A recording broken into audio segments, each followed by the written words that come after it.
now let's get into what we really came here for, which is the slop has been dropped once again.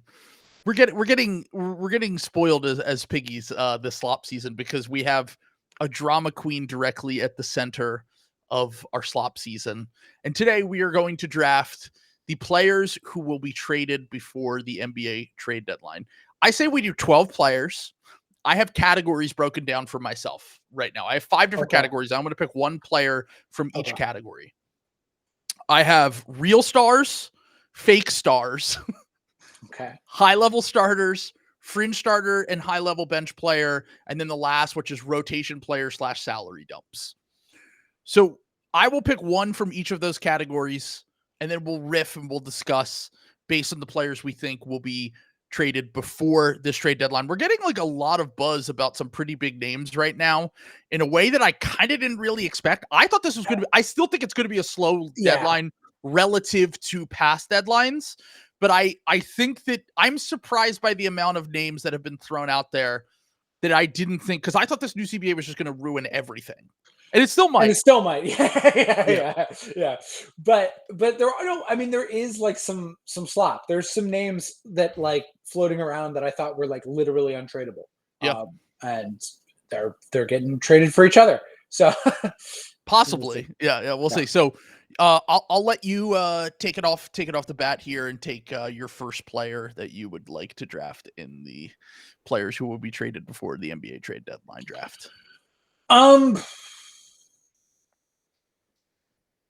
It's a little boring. I'm gonna say Jimmy. I do think he's done enough to piss Pat Riley off that it is pretty certain he'll be gone by the trade deadline. This feels like, because now Chris Haynes is out there doing Jimmy's work and saying that like, no, he doesn't want to go to the Grizzlies. No, he doesn't want to go to these teams that like actually are interested in him.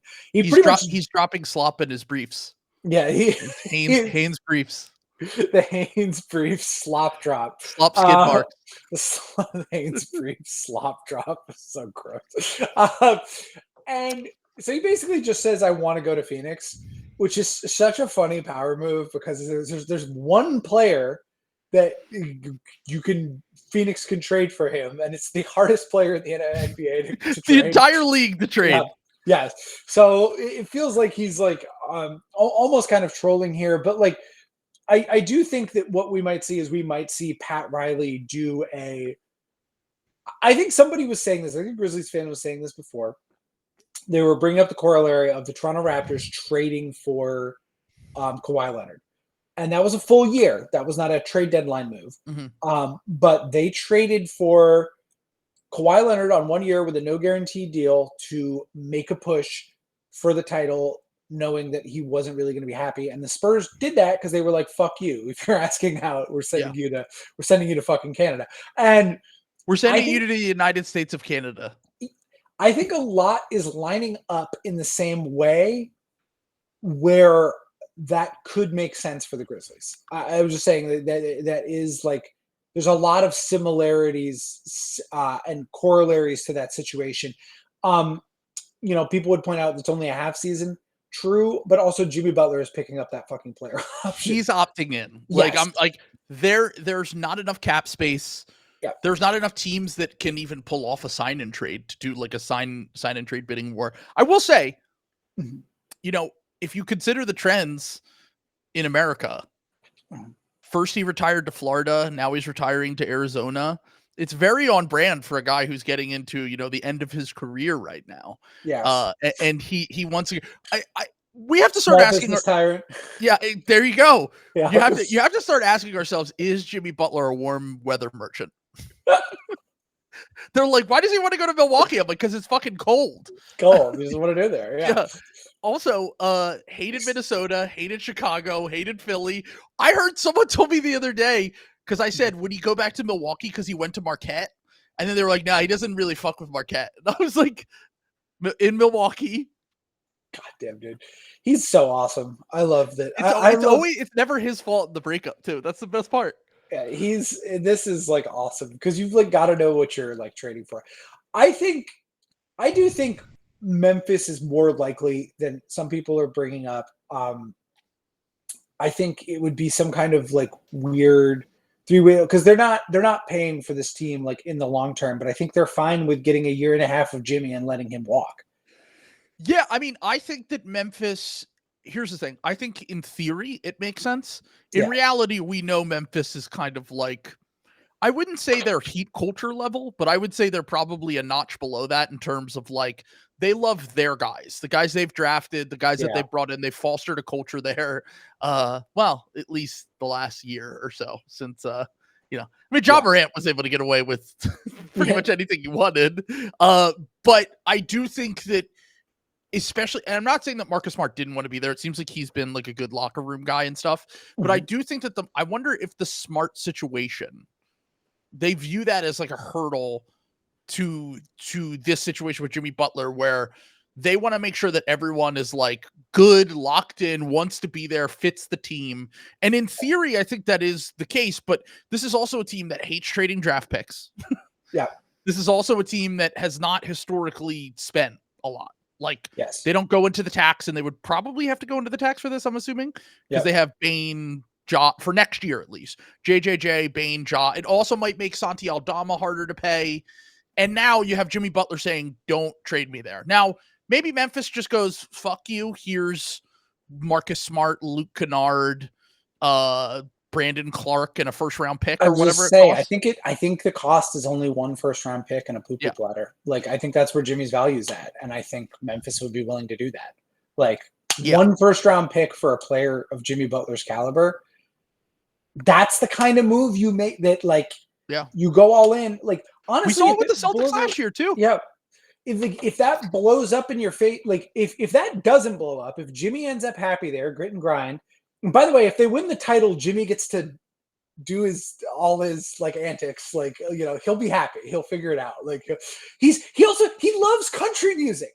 That's an underdeveloped thing. Like, the problem is that they're not in Nashville. They're in Memphis. Oh fuck, that's right. Yeah, I was like, he's a much better culture fit for Nashville than Memphis. How far away is Nashville from Memphis? I'm not in Tennessee. What, 2 hours? I don't know. I've never been to Tennessee before, so I couldn't tell you. But yeah, I'm gonna find this out. Here we go. We're Google mapping it live on air. We're gonna Google map the content that people live for. Well, and because this is gonna tell us too. Like, this is gonna tell us whether this is gonna happen or not. We're being told it's not a fun drive. If it's under 2 hours, 3.5 hours. 3.5 hours? Yeah. No, that's not possible. Yeah. No. This is trade's dead. No. Atlanta might be closer to Nashville than Memphis if that's the case. Because I know that maybe Memphis is closer to Atlanta. I don't go to the South. I couldn't tell you. And by the way, join us in New Orleans. Yeah. The end of March, we'll be in the South. Yeah. Here's the other thing. Your theory on this was Jimmy Butler has to be the best player on his own team. Yeah, and that it just violates that pretty hard. Going to Phoenix, especially though. Kevin Durant, Devin Booker, Jimmy Butler. Now, Devin Booker's having a disaster season. He was horrible last night against the Sixers. I don't know. Like, he can't hit a fucking shot right now. Kevin Durant is aging, but I think most people would still say Kevin Durant is better than Jimmy Butler, or at least in the same tier. And then if you look at the rest but here is where the saving grace comes with the Suns thing. Okay, ready? Yeah. If he goes to the Suns, he can do the hero narrative.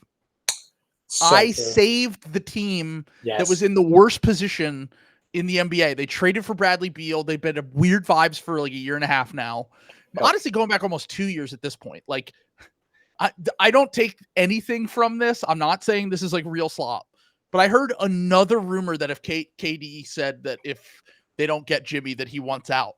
And I'm like, you can't ask out every 6 months, KD. Like, this is basically like been like on the back burner and like rumors that you hear about KD not being happy there. But the Jimmy thing would be them getting off of the worst contract in the NBA and Bradley Beal, and then turning it into, potentially another bad contract after this year, but at least Jimmy would solve a lot for this year. And at a minimum would help recorrect some of their vibes, drag them out of the basement. And Jimmy just wants his respect, and he knows Ishbia is going to pay him. That's the real thing, is that NBA players know that Matt Ishbia is going to pay you if you go there because he already has done it, with Beal obviously taking that contract on, with KD and Booker also being on maxes. He's paying Grayson Allen almost $20 million a year, and he's coming off their bench. Like, he absolutely pays guys when they go there. And that's, I think, what Jimmy is thinking, to be honest. So Jimmy could have the hero narrative if he pulls them out of the mud. They win a few playoff series. He gets a bag, whatever. I still think this, look, I saw Phoenix fans celebrating on the timeline last night after they beat the Sixers without Embiid. I'm telling you, that means nothing. The Sixers without Embiid, especially when KJ Martin and Jared McCain are out, are like legitimately one of the worst teams in the NBA. Like, it's basically, if Paul George's shot is off, they have no chance of winning the game. And Paul George, everyone's, Ryan Dunn locked up Paul. Paul George locks up himself. He does not need the assistance of other players. He dribbles into contested shots. He makes horrible decisions all the time. Like, the thing that what's going on with the Suns right now, and I know that like Beal, like they're trying to I think the benching of Beal was really just exactly what Ramona Shelburne said and what I said immediately on Twitter, which was they're trying to get him to waive his no trade clause. They're saying put him to the bench, make him come off the bench. Like, look, say what you will about Bradley Beal, but he's made 3 All-Star teams in his career, and he's not that old. He's not like 36. Like, he's not Russell Westbrook. Like, he's 31, 32. And he's a guy that when he got traded there saw himself as one of the 30 or 40 best players in the NBA. It hasn't worked there. And he basically gets to control where he goes. And right now, it sounds like there are 3 teams that he would waive his no trade clause for, which Gambo reported yesterday would be the Heat, the Lakers, and the Nuggets. Well, the Lakers ain't trading for him. The Nuggets on there is very funny. The Nuggets aren't trading for him. Yeah. The Heat are too cheap. But if it comes down to deadline day and they can dump money to like Detroit or something, I think that we could get a Suns send. So the reports right now is that they would have to send 2 first-round picks to get off the Beal contract. Yeah. I think that the Heat should seriously consider just doing it because you're not getting back good players for Jimmy Butler at this point. Like, it's either the poo-poo platter that we just named, which, look, maybe that's what Miami that's their thing, right? They love poo-poo platter. They love that. Brandon Clark. Like, I'm not saying that wouldn't work, but what I'm saying is if your goal is to get another star in Miami, you're going to have one of the biggest expiring contracts in the NBA in two years from now, and you could start rebuilding up that pool of picks. Like, they will have their own picks for a little bit, but they have like far out ones right now. But and they're going to lose. I know. Well, right now, their pick right now, so Miami's pick right now is lottery protected. Yeah. But if they don't, I think it's unprotected to OKC next year. Yeah. So in a way, you almost want them to make the playoffs, so you just give that pick to OKC.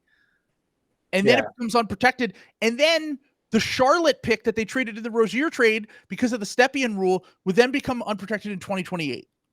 Yeah. Yeah, you want to send the picks as soon as possible. So you want this to convey now, and then you have that protected pick going to Charlotte, and then you lose a pick this year, but then you're starting to regain some picks. That Phoenix pick in 6 years, whatever it is going to be one of the most desired assets in the entire NBA. Yeah. I really think that, like, if you're shit out of luck and you have nothing else, I don't think it's the worst idea in the world to take back the Beal contract with an unprotected pick from the Suns. Yeah. That is probably the best offer you're going to get, to be totally honest. And here's the other thing. Like, I know Bradley Beal and Tyler Hero is not like the best synergy in the world, so to speak. It also doesn't not work. You know what I'm saying? I mean, look, for what the Heat's goals are, the Heat just want to compete. Like, they're not going to be are they going to be great? No. But like, I don't know, like, you're trading Jimmy Butler, like, you're not winning the championship. Like, what do you care? Like, yeah, you just like let Tyler Hero build his value. Like, by the way, maybe kick the tires on what a Tyler Hero trade looks like. They would never do that because it's not their operation. But I guarantee you, he's at the peak of his value, like right now. Like they should absolutely be looking into trading him at that point. So I don't know. I think that's I agree with you. I think that I would consider taking on the Bradley Beal contract, even though we know he's pretty ass, but like that's where you're at as a franchise. I'm sorry. Like Bam Adebayo's not very good. He's good. He's not $60 million good. So Tyler Hero is pretty much maxing out what he can be right now. And I would probably bet on that coming back down to earth a little bit next year or in the playoffs. So I don't know. I think you've got to like be realistic. I also don't think Miami is very realistic because they're used to Spo turning chicken shit into chicken salad like every fucking year. So they might. Yeah. I don't think they're actually going to pull the plug. So the Beal contract is essentially like the Tobias Harris contract, where Beal is not a awful player. He's like a totally fine starting level guard that look. If your goal is to win a championship, you're not winning a championship with him on your roster. Yeah. If your goal is to like make the play-in and be like a scrappy team, especially in the Eastern Conference, like that's more than accomplishable with him on the roster. And this Miami team, like, I actually think with the younger guys that they have like going right now, like, look, Jovic and Jaquez have been disappointing this year, but like they have real size and skill. Ware has had his moments where he looks awesome.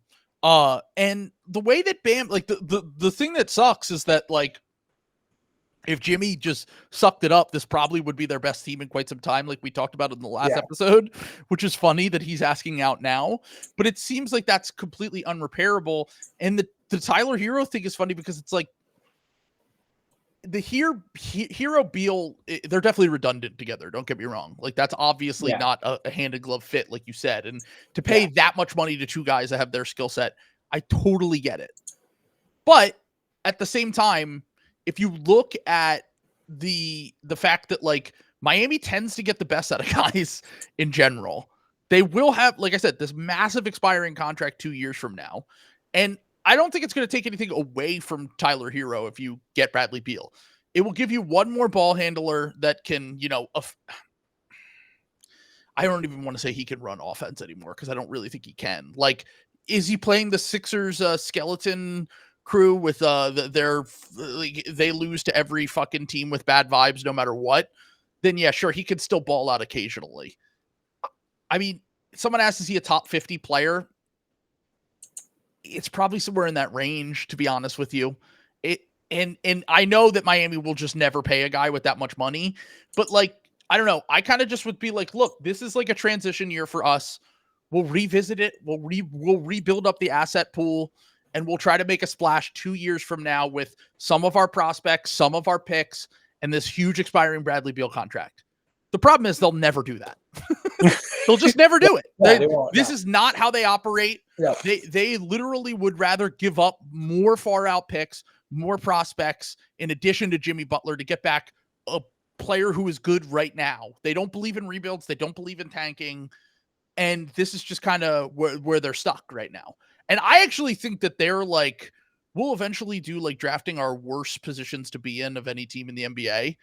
They're kind of sneaky up there right now. Like, yeah, even with Hero's breakout season, like they keep blowing these huge leads. They have some talent. They have some young talent, but like the pick situation, the fact that they just gave Bam this massive contract and he is just not looking like he's nearly worth all that money. They're kind of sneaky in not a great situation right now. So, but yeah, so it's so sad. It really breaks my heart. See that happen to the best fans in the NBA. I was gonna say, they're going to get an episode if you want to know Sam's takes on this. This is going to really devastate fans who get to the arena with 10 minutes to go in the second quarter. They're going to be really upset by what they're seeing out there. By the way, some cope that I've seen, but I'm just going to take Bradley Beal with the second pick because I think that this. You think he's likely he gets traded? That's interesting. Well, you just said Jimmy Butler's getting traded, right? So you think it's for the poo-poo platter? I think the poo-poo platter is like more likely because just the thing is, how many people have to consent? It's the meme about with Jesus, like who has to consent? I do, I don't.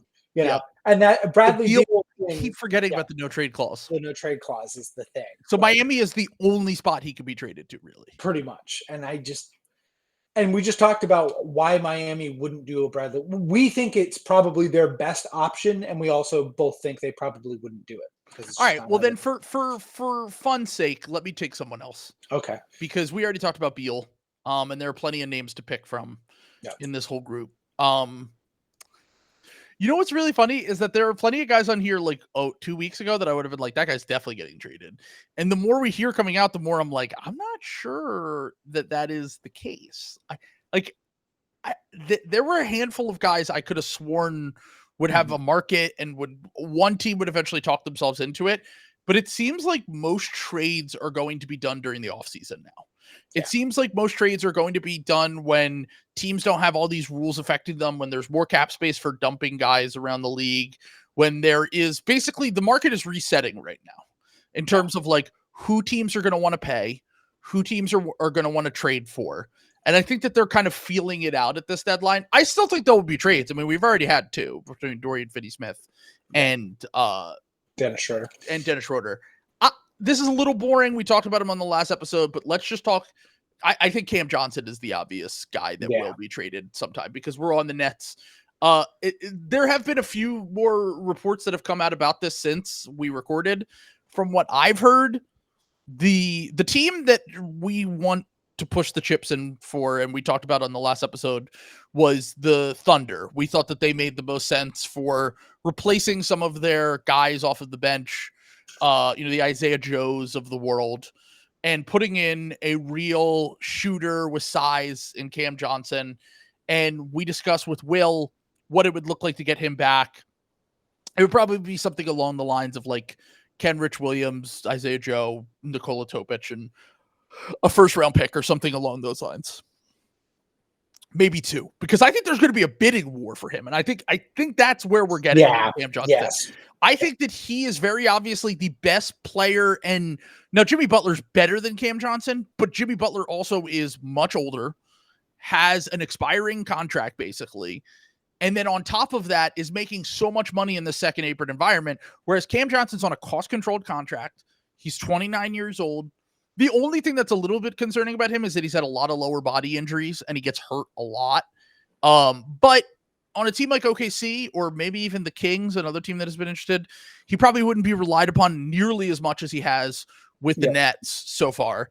And he would probably be able to kind of, pick his spots. I think he would still be a 25, 30 minute a game player for them, but he wouldn't need to be relied on nearly as much as he has been with the Nets. Now, the two other teams, in addition to the Kings and the Thunder, that I have heard that have poked around on Cam Johnson are the Rockets, which I think that's another team that makes a lot of sense for him, because that team is just desperate for shooting at any position. Like their offense gets stuck in the mud probably more than any good team in the NBA, I would say.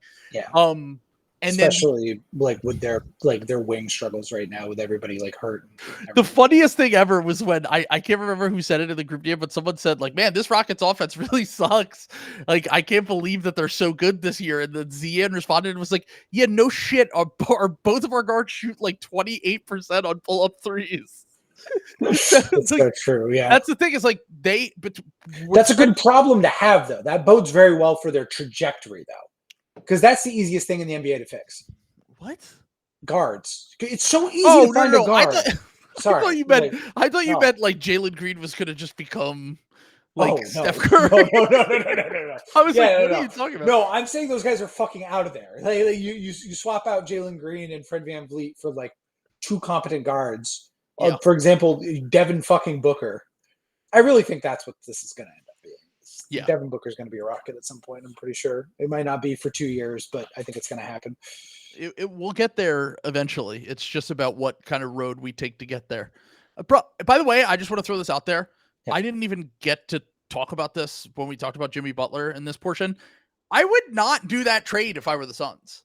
Stop pouring more shit into this team.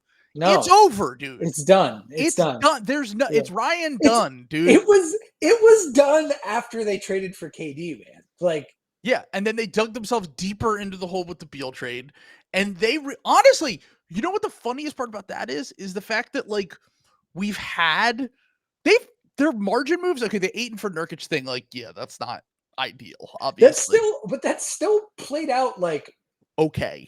That's still, yeah, I was gonna say, I think that still ended up being like a 95th percentile outcome for like They got Grayson Allen in that trade too, and he was great for them last year. Now, once again, we said they shouldn't have paid him, but they did. They paid him a ton off after a career shooting year, and that's what you never want to do with shooters. Yeah. But like Royce O'Neal's been fine for them. Ryan Dunn and Oso have been pretty surprisingly decent for late first, early second round picks, and it's funny that it doesn't matter. Don't care about the draft supposedly that like whatsoever. That is the real Chad shit. That like James Jones is actually pretty good at the draft. Daryl Morey does the same thing. Yeah, Morey's like pretty good at the draft, but he hates having draft picks. I'm like, yeah. And also the funniest part about guys like Morey is that if he didn't have the worst case of ADHD in the entire world, he would have literally, bro. If you go down his drafting record, you're like, he drafted Hartenstein. Yeah. He drafted all of these like solid to good role players and sometimes even really great role players like Hartenstein, and then he just gives up on them. I'm like, you're forgetting what the point of this is. The point is to get them on scam contracts so that you can fucking get a deep team, but he refuses to do it. But long story short on the the Cam Johnson thing here. Yeah. The other team that we have heard that is connected in addition to the Thunder. By the way, what do you think about the Kings trade for? I know we talked about this a little bit. I think they should stay away. I think the Kings should just like take it easy. We just saw what happened with DeMar. Like I know they're recorrecting the vibes. Keon Ellis was fucking balling last night. Devin Carter might still be good. Like he's a demon on the glass and defensively. They might get the first genuine. I've been calling it a dead cat balance, but they might actually. Mike Brown, just by like not playing Keon Ellis, this might have been the rare time where I might have to eat a little crow here because I've been a pretty staunch Mike Brown defender, but it does look like he was just burying Keon Ellis for no reason. I tweeted this last night, and I was like, why are you so stubborn that you won't even try something before they fire you? Yeah. Like, I get that he's an offensive coach. Yeah. And he thinks like, all right, we have to have Herter out there for spacing. But if Herter is missing every shot he takes, in addition to the fact that he brings nothing defensively, like Keon Ellis, I watched that game, second half of a back-to-back. They come back down from 17 down. He made winning plays on both ends for like 8 straight minutes to get them back into that game. And I was like, he was legitimately like the MVP of that game. And the fact that he never played him and the fact that they did that without Fox, like they won back-to-back games without Fox, and they seemingly recorrected some stuff. Like I would just ride the good vibes if I were the Kings right now. Like I would just say like, I would not trade for Cam Johnson. I would never trade a future first round pick if I were the Kings. No. They're just not in the market to do that. Like I wouldn't trade Fox either. I wouldn't go the other way either.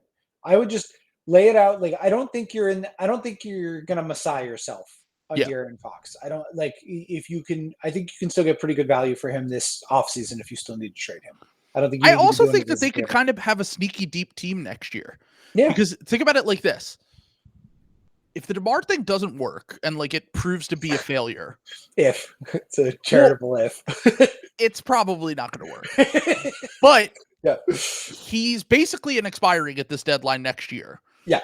And then you have Sabonis, who's having a career year, Fox, who's still awesome, Devin Carter on the come up, Keon Ellis is now part of the rotation. Malik Monk now, are you guard heavy? Yes. Maybe you can make a consolidation trade to get a wing later. And like you kind of go from, especially if they somehow like barely, like, let's say they get into play-in and they lose. I think they have a lottery protected first going to the Hawks this year. They could get a lottery pick and add a lottery pick to a pretty deep core that they have right now. That's all fairly young except for DeMar, really. And it's a pretty good draft. It's looking like. it's looking like this is going to be kind of the opposite of last year, where you might Yeah. have like 2 bona fide stars at the top and then like a bunch of really good role players. Like, Okay, so we have 2 Thunder fans in the comments saying that the Kings should ride their good vibes, but OKC should try to fix their horrible vibes. Here's the difference. Yeah. The OKC can win the finals this year. Yeah. 2, They just they beat have the brakes literally off the the most draft Celtics. picks of any team in the history of the NBA. Yeah. 3, they're not the Sacramento Kings. Yeah. The Kings do this trade for Cam Johnson. They trade Devin Carter. They trade salary. They trade a pick. Devin Carter becomes an all-star. And that pick is like the first pick in the draft 5 years from now. And that's like the downside of those things for the Kings, just historically has never worked out. So the Thunder will be fine no matter what they do. They could sit on their hands. They could trade for Cam Johnson. I want to see them be aggressive and trade for Cam Johnson because I think that then they really have no holes in their rotation at all. And I think that some of these guys, Dort has completely proved me wrong, by the way. Dort has been incredible this year. He was awesome in that Celtics game the other day. But they still have a few guys that have injury problems. You have Caruso. You have Chet, who's out right now for an extended period of time. They would be fine if they didn't do anything. Like, they still could make the finals if they didn't do anything. I just would want to maximize this year as much as possible. And then if it proves to be a mistake, you have literally all the flexibility in the world to continue to do whatever the fuck you want in this offseason, next trade deadline. Like, they're set up so well. They have the biggest margin for error we've ever seen from. They basically did the Sixers process, but it worked. This is where the downfall starts, because this is Sam Presti has maximized his little fucking Ponzi scheme here, where now you have to make a win now move. There's no other. They've made win now moves. To be clear, they've made 2 win now moves. What was that? Getting rid of Josh Giddey and signing Hartenstein with the cap space that they didn't already. I don't count that as that helped them win. They're 19-1 when Hartenstein plays. I'm not without Chet. I love that move. I'm just saying that is not a risk. There's no risk involved. No, definitely not. That is them cashing in on the assets they have built up, like, going forward. The Josh Giddey move is like one of the most no-brainer moves of all time. Like, that was not a risk in my mind, but at all. Like, well, what was the risk of trading? What was the risk of trading Malcolm Brogdon and Robert Williams for Drew Holiday? Well, I mean, that you were going to have to pay Drew Holiday a big contract when he starts being bad at defending guards, which is what's happening this year. As opposed to paying Robert Williams, who never plays, and Malcolm Brogdon, who never plays. You don't have to pay Robert Williams. He's still under contract for a year or two. It's fine. But here's my thing with the Thunder. Now you have to, like, you're capped out. You have an MVP on your roster. You're going to win 65 games. You have to win now. How are you going to make your team better, Sam Presti? And this is where the rubber fucking meets the road.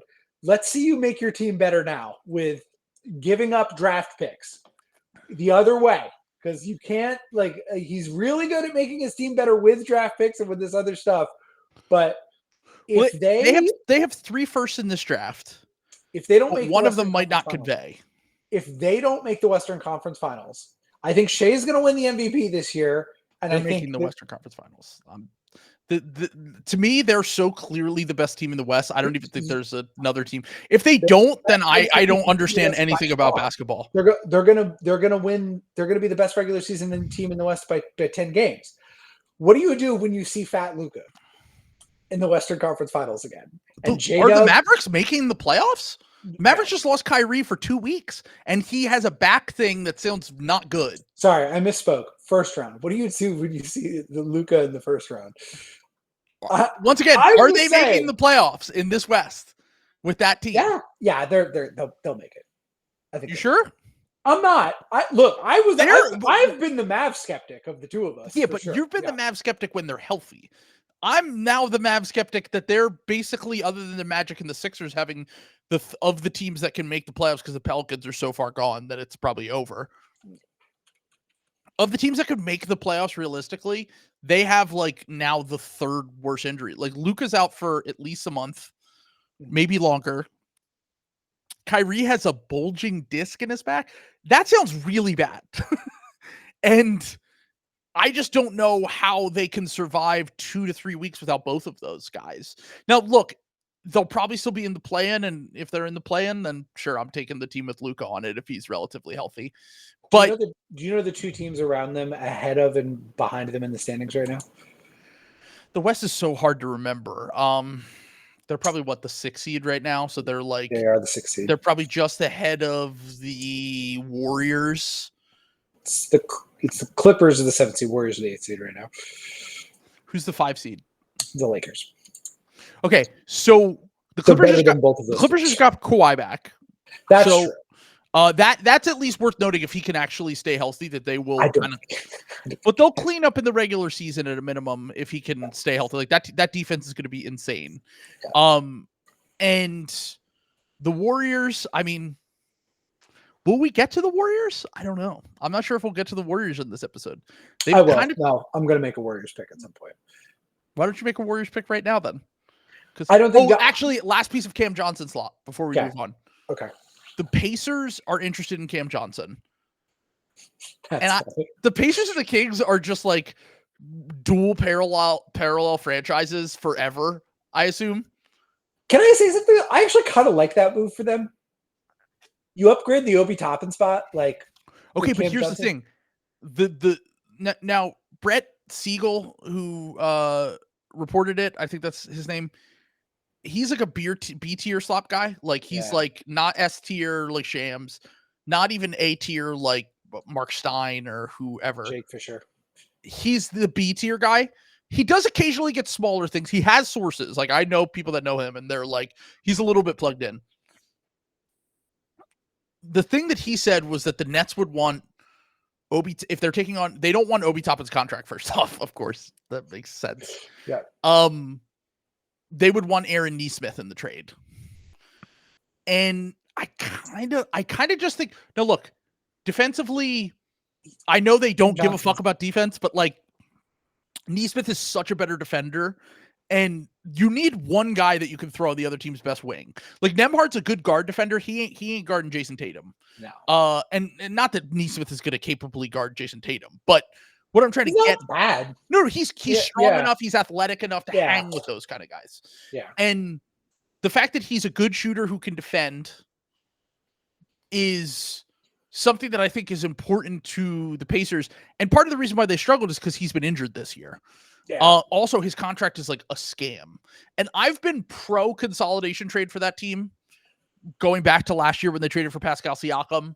I wouldn't be anti doing that in this scenario because I think Cam Johnson is that much. Cam Johnson's so good offensively and would really fit with what they want to do for sure. Exactly. Yeah. But I do have a little bit of a hard time just thinking about how bad their defense would be with their starting five of Nembhard, Halliburton, Cam Johnson, Pascal Siakam, Miles Turner. Now, you might be able to talk me into it because I think that amount of spacing that Cam Johnson would bring and just that like dynamic offensive wing could really take their offense to another level. And maybe that's all they care about. But I don't know.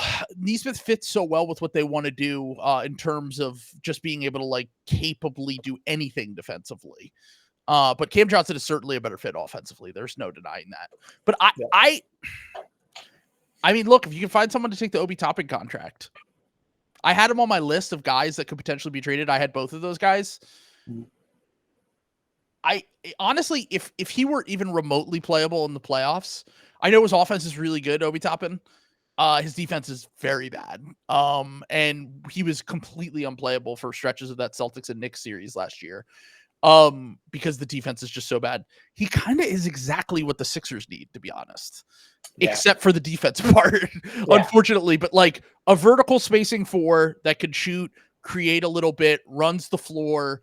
Like he's basically just like a better version offensively of John Collins, but with I think probably even worse defense. Well, as I was gonna say, you just fucking platoon him with KJ, like off. You know what I'm saying? Well, you have to trade KJ to get him. Oh, you think? Okay. I mean, the salary in terms of matching. I keep forgetting he's like the balloon. The only tradable salary. I mean, unless Caleb Martin has, and they want to. But Caleb's been playing well recently. Ube's been playing well recently.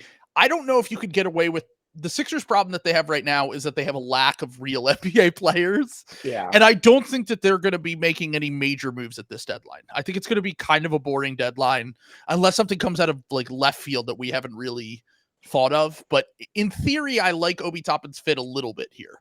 Okay. But all right, let's get to your next pick on here because you. So I'm gonna go.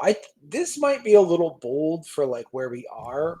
I think it would not have been bold 2 months ago, but I think it's a little bold here. But I still am like pretty sure Jonathan Kuminga was traded this deadline. I didn't even remember him. Like, how did I forget him? Yeah. I think he's like one of the most likely. I think the Warriors, because did I see right that Steph is actually making a little Steph noise? There's a little bit of Steph noise. He's certainly being more vocal than he ever has been. Yeah. He's basically being like, hey, get your shit together. Yeah. Time is ticking. I don't have forever. And it seems like this since 2020, there has been this power struggle between Joe Lacob and Steph Curry. Yeah. And it's kind of coming to a head for the second time in 3 years, where they finally traded Wiseman 2 years ago, which Lacob did not want to do. Now they're finally trading. They could finally trade Kuminga, which he also does not want to do. I've always been I've talked myself into Kuminga in the past. I more recently have been a skeptic of Kuminga and kind of where he fits, what he could do. I certainly don't think it's going to work with the Warriors, even if he's been playing better recently. I'm on the side of it is a pump and dump situation where they're just trying to build up his value so they could. But the problem every time I think about a trade for him is that if they're not trading for Jimmy Butler, is there anyone worth it available at this deadline that isn't, or you're just talking about like getting a pick and making a trade in the offseason?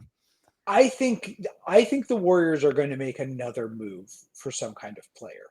And I think it's going to involve Jonathan Kuminga. I don't know who the player that's coming back is, but I think that there is real urgency in the building to do something. And I think that Jonathan Kuminga is the obvious centerpiece of that. Like, I don't think Podziemski is this regime's guy.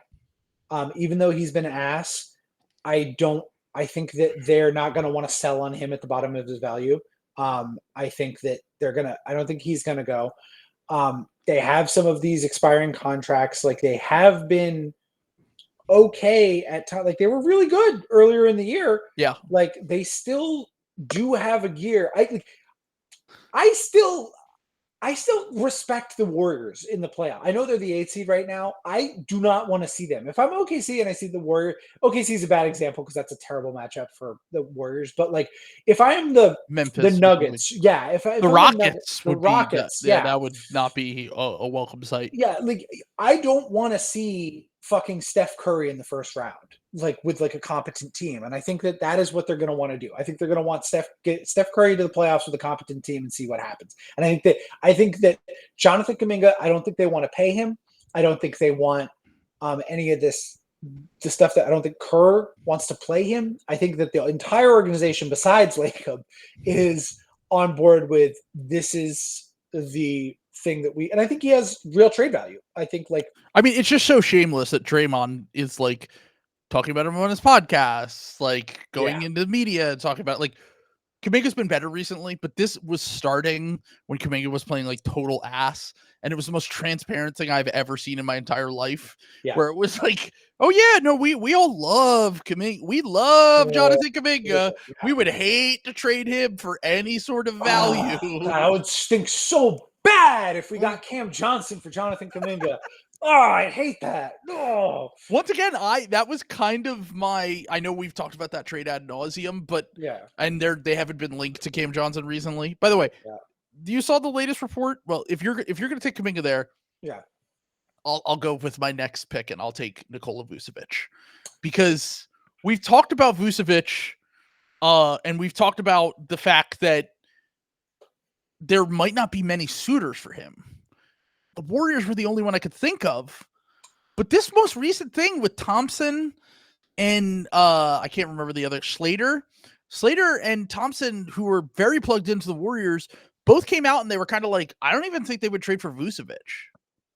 And I was like, what? Like, it's not to say that Vucevic is the solve all. Like, No. once again, I was a little bit like, he's not really what the Warriors go for, but like he at least gives you another look and a reliable second scorer and some interior size. And Draymond can cover up for some of the defensive stuff. He'll get to play with Steph, who just makes offense easy mode for so many players. And they just don't even seem interested. They're like, we don't know if it's going to make the team any better, and they might just not do it. I feel like that's posturing. Maybe, but also like, what are you even posturing for? Like, I think the Bulls would do it for second round picks and filler. That's what I was going to joke. Yeah, I was going to joke that it would be that. Could you imagine Kuminga and Patrick Williams on the same team? Oh my god. The Bulls just like, I know they've been. I'm like, sorry, Kuminga is a very Bulls player. I'm sorry, like that is. I actually think that it's kind of crazy because the Bulls have better vibes than the Sixers this year. For me to be saying this, we cannot catch them in the standings. Every time I'm like, oh, we're going to catch them, they win a game they're not supposed to win, and we lose a game we're not supposed to lose. Yeah. And I'm like, it's just unbelievable right now what we're going through with this. But the Bulls, do you think that the Goblin Mask is talking to him right now? Do you think there's a chance they can make a win now move to try to get the 8th seed? Oh, AK's just looking at it as calling him a coward. I hope not. I hope not. We're going to need to mobilize. We're going to need to use the playback feature for like activating the episodes to mobilize a code Kevin, where we just anyone in the greater Chicago area has to converge on Kevin's apartment. We're like the police in that. He doesn't even watch them anymore. That's the whole vibe of the fan base. Yeah. Is that like they're just checked out? They're like, we don't care until you do pick a direction and do something useful. And they seemingly are stuck back in the same range that they were in before. They have a top 10 protected pick that's out the door, but they're the 10 seed. And like if you go to Tankathon and you look at the odds right now they would just be keeping their pick, the 10th pick.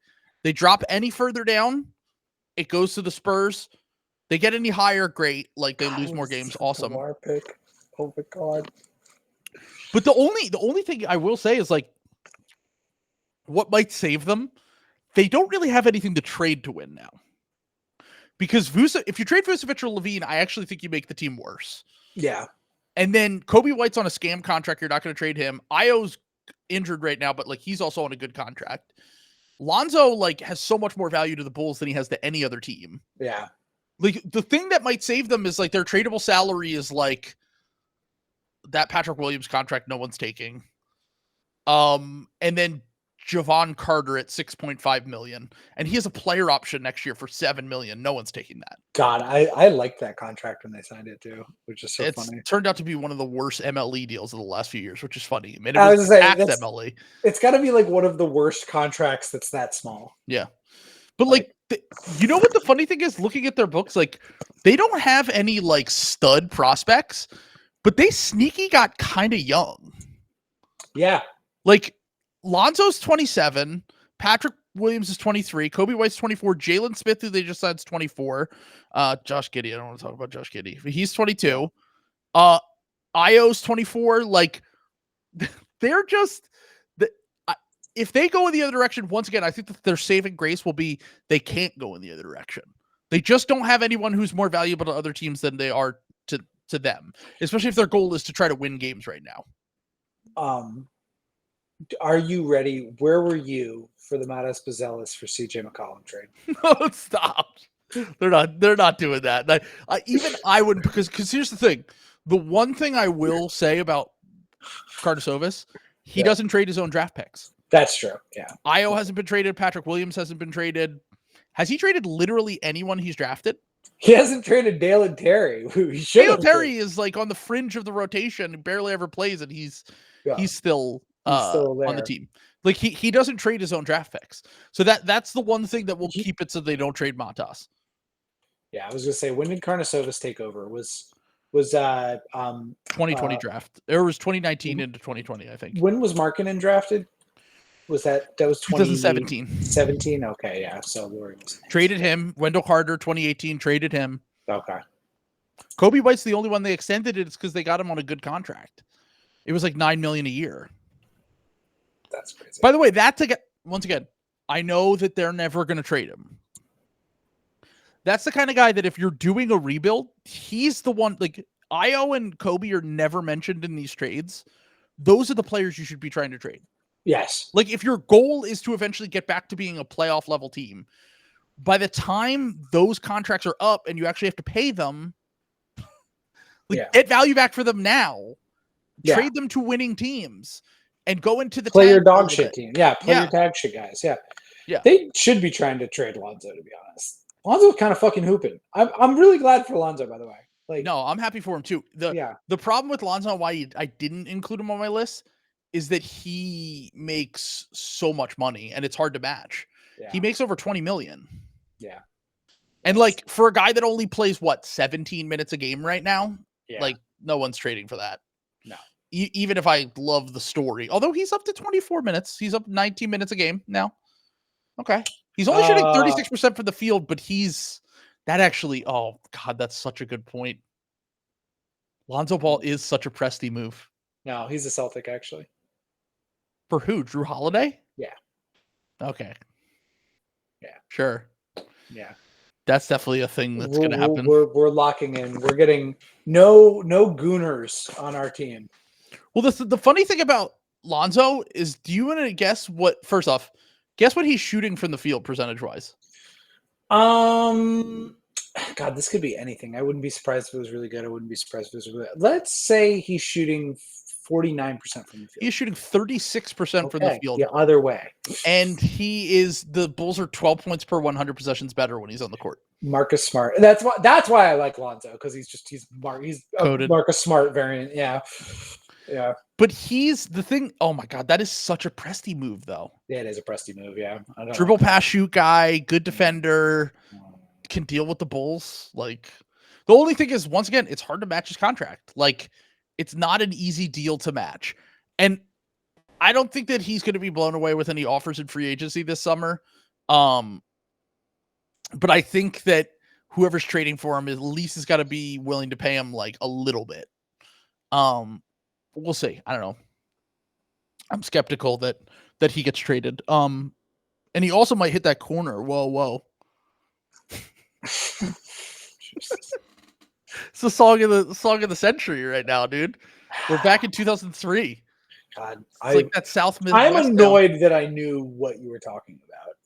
Everyone is talking about it right now. It's literally it's the talk of the town, folks. We're tweaking, dude. They're gonna perform it at the Oscars. Let's go. We're going LiAngelo mode. LiAngelo mode, baby. Kush got me feeling like LiAngelo Ball. Is he allowed to go? Is he banned from China still? I forgot about that. That's could it actually affect his NBA or his basketball career? Yeah. It's good that he found rapping. Yeah. He found his craft. Yeah, it would have been bad otherwise. Yeah. Okay. So first 4 picks, just to recap: Jimmy Butler, Cam Johnson, Kuminga, Vucevic. You're up next. All right. Here's where it starts getting a little weird, a little funky. Let me look at. Fuck it, I'm gonna do it. Do it. I select Kelly Olynyk. That's my pick. Next. Unbelievable. I had him on my list. I had him. You know what category I had him in? What? I had him in my. Oh no, I didn't have him in my. I thought I had him in the rotation player / salary dump tier. I did. Yeah, I had him at the bottom of my rotation player / salary dump tier. I'm gonna go scout him. I'm scouting him next week. We're gonna see it live in person. I'm gonna take a look at it. I forgot you're going to Canada next week. Are you going to scout it for Trump? Yeah. So he can annex it? I have a meeting to fill a position that was recently vacated up there. I might not be able to continue the pod if I take this job. They said we need another guy who's really handsome and also brat.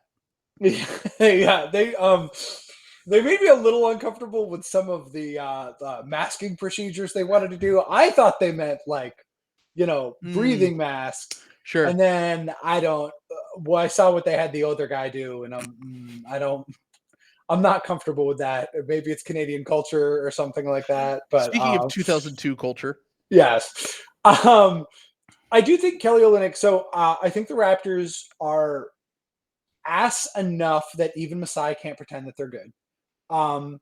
They're I don't think Masai even wants them to be good. I think he has to put on the facade. okay. Because once again, as I said on the last episode, he talks about tanking like conservatives talk about communism. Yeah, Like yeah. he has to. It is the most immoral thing you could ever do, but also we're sneaky tanking because this team is ass. Yeah, yeah, and they're just like, and if you run through their roster, like there's guys that like. I remember I did this exercise on a podcast this summer that I went on, and I Yeah, was like, they just have guys. Like, yeah. it's just a bunch of guys. Well, and you know what's funny is like some of their guys are like better than I thought they would be. Like, Some of their younger O'Shea, guys. Oshai, yeah, we talked about O'Shea is like legitimately good. Grady Mhm. Dix had a pretty good year. I think he's still shooting like terrible around the rim, but he's like overall, I think a Dick can't solid finish young around the player. rim. Yeah, exactly. There we go. Finish around the hole. Was that how they put that? I can't remember.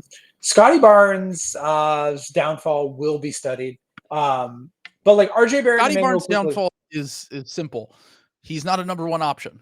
Yes. Yeah. And if he is, he's a Swiss Army knife guy. Like Yeah. what he was literally the LeBron James of Aaron Gordon's. Yeah. Yes. And they did him a disservice by putting all these expectations on his shoulders. He's still a very good player. He's a just good not. player. He's just not that guy. And here's and like wow, it turns out Emmanuel Quickly and RJ Barrett are overpaid. That's crazy. Who could have seen that coming? So now they're left with these other things. Now normally I would have Jakob Pertl in this spot, but there's like a bizarre thing where I don't think they're ever going to trade Jakob Pertl. They love Jakob Pertl. The Masai lusts for Jakob Pertl. Like it's just he's just making it up to him for trading him for Kawhi. I guess so some of that. So then I think he makes a little bit of sense on a rebuilding team, to be honest with you. I do think that him like just having like a normal center on a rebuilding team can do a lot for guys' development. The problem is that none of these guys really can stay healthy or develop all that much. All right, I just read Losers Come. I know, I saw it too. This is why you guys got to be in here live so you can read the comments that we're not allowed to read out loud. But I think that like Mogbo is a good young player, but like none of these other guys like have value. Like you're not getting anything back for Davion Mitchell. You're not getting anything back from Chris Boucher. You're really not even getting anything back for Bruce Brown. I did click on his. I had a sick moment where I clicked on Chris Boucher's Basketball Reference page today. I was like, what's he shooting from three? He's a 4 who's he makes 11 million. I'm like, oh my god, going back for more Chris Boucher. I've in some of my most calculator rat depths, Chris Boucher comes up because he's like weirdly a good stocks guy, or like has been in the past. So you like running any like really advanced analytics, like, whoa, Chris Boucher. I'm doing the Bill Simmons voice, like, whoa. I think Darko was like insane, not the coach of the Raptors, but the analytic. Oh, the analytic was like insanely high on Chris Boucher for like 2 years, and I was like, "What is this? Like, why?" It's just that he has his like steals and blocks rates. I can tell you that it's like exactly. Paul Reed was that way too. I mean, Paul Reed. By the way, Paul Reed is a +5 BPM. He only plays like 9 minutes a game. That's awesome, dude. That's so cool. Okay. But I genuinely, I think the only trade candidate the Raptors have is Kelly Olynyk. Is like why where I ended up here. Like you talked about Scotty Barnes' downfall. Bruce Brown's downfall is it's crazy. I mean, between the injuries and look, I knew he wasn't going to be as good away from Jokic and the Nets teams that he played on and stuff, but it's surprising how bad he has been. Is that true? Sorry, the Raptors traded 2 firsts for Jakob Pertl. Did I remember all that? No. Yeah, that's not true. They traded 1 first. 1 first. Yeah, I was gonna say that can't be true. But I'm gonna. You keep talking. I remember it was on Slopfest 2023. Okay. Remember we were like, "What is this trade?" I mean, we hated that fucking trade, and I couldn't. Yeah. They traded 1 first and 2 seconds. Okay, that's what it was. Yeah. Okay, so pretty decent seconds. Okay. Yeah. So there we go. Not two firsts. What's really funny is that if the Raptors had kept that pick, losing that pick in this draft, whatever, who cares? Like, I think they traded it for a far out Minnesota pick, the Spurs, which doesn't look so bad right now. But they definitely would have drafted Zach Edey, and that would have just been cool because he's from Canada. He's from Canada. Yeah. Oh God, I would have Demon Edey in back home. They're just building a Canadian super team. They could have played Pirtle at small forward. No, they traded the Pirtle pick for that. Oh, okay. Where they would have selected him one pick ahead of the Grizzlies. God, Demon Edey in Canada would have been cinema, man. That would have been amazing. Jurassic Park Edey, come on. Oh my God. But yeah, no, Kelly. Honestly, I know this is going to sound ridiculous. I don't know if anyone's going to take Kelly Olynyk's contract. That's the level of contract that we're like worried about during the CBA, this new CBA. Yeah. Like second apron is like, can you pay Kelly Olynyk $12 million a year? It's tough. No, it is definitely tough. Like, I mean, right now he plays 15 minutes a game for them. Yeah.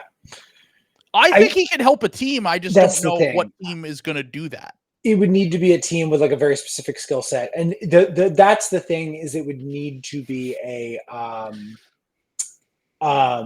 would need to be a team that they would need to be taking dead salary back. Like it would need to be some team that has some sort of like problem contract somewhere. And that's that's the value, is like you're dumping. I'm trying to think of an example. Some of these teams have like, I can't think of one right now. I'll figure DeMar DeRozan. You take the DeMar DeRozan contract back and with something else. I've heard Paul George loves Canada. There we go. Let's go. Someone suggested Wiggins and Kuminga in the comments for Paul George earlier, and I was like, the Warriors would never do that. Yeah, the Warriors are not trading Andrew Wiggins for this version of Paul George on the first year of this contract. It's just not going to happen.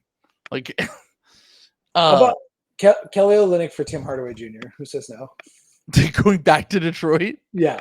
The Detroit needs more bigs. That's like the only thing that they have. Shooting. Like, well, they do. They kind of have, between Tim Hardaway Jr. and Malik Beasley, like they've kind of figured out a way to have a little bit of shooting. It's actually really funny. Unfortunately, KJ Martin played above his head this year. Kelly Olynyk would kind of work for the Sixers. As a backup center, especially because Joel misses so much time and their offense is so fucking bad. It's like literally anyone who can like do what he does would be like really good for the Sixers for 15 to 20 minutes a night. But Yabu's filled in well enough at that position so far. And he's defensively just better than Olynyk at this point in his career. That I don't think that they would do it, but that's the kind of trade that, if they were doing like some bullshit half measure trade just to like make the play in or whatever, that would be something that I think they would have considered if KJ Martin didn't play way above his head. And turn out to be like, they actually have to get something valuable for him. I'm at the point with the Sixers trade deadline where I'm like, I'm just looking at next year's team. Like, I'm like, just try to, when McCain comes back, try to build like a really good team for next year. I'm about to solve it. Are you ready for this? Gary Harris and Jet Howard for Kelly Olynyk. Aren't they fine on centers? I mean, they lost Mo Wagner for the year, but like they still have Goga. Goga, yeah. They still have Wendell Carter Jr., who's also injury prone though, and it helps with shooting. Certainly helps with shooting. But their whole thing is like they seemingly doesn't matter how many guys they lose. It is insane. They beat the fucking Knicks last night. Like, they were without Cat, and honestly, the drop off between Cat and Jericho Sims is like probably the biggest drop off in the NBA. I think I'm gonna put Cat on my MVP ballot this year. Top 10, sure. I think like top 5. I think I might end up putting Cat top 5. Like MVP, just an MVP. Like just in terms of like the most valuable player. SGA, Tatum, Jokic, Giannis. And then him 5. Yeah. I mean, honestly, Memphis is doing it by committee. Luka's going to miss too many games. Embiid's going to not. Embiid isn't even close to MVP, to be honest. And he misses too many games, even if he was. Yeah. He might be 5th right now. He's been He's owned me. That is by far the most owned I was on my like off-season predictions. He's owned me up and down the fucking block. Like even like crazy Donovan good. Mitchell is the best player on the Cavs. Oh, it's Wemby. Yeah, it's probably Wemby. Wemby is 5. Yeah, Cat would be 6 though, because if you think about like the fact that the Mitchell is great, but also the Cavs are doing it by committee, bro. They don't even play their guys like 35 minutes a game. We should have a Cavs discussion at some point. We will. Because I'm still trying to like kind of wrap my head around that. How good they are. How good they are. Like I don't think they make any trades at this deadline. I think they shouldn't. Standing pat.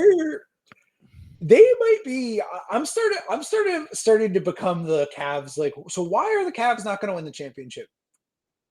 Yeah, why are they not just the Warriors from like 2015? Yeah, like why are we so sure the Cavs aren't good? Here's the thing that they're very good at. Yeah. They have like 5 or 6 different guys that can run offense, and they're all good shooters. Yeah. Like, or at least Karis LeVert is having a good shooting year.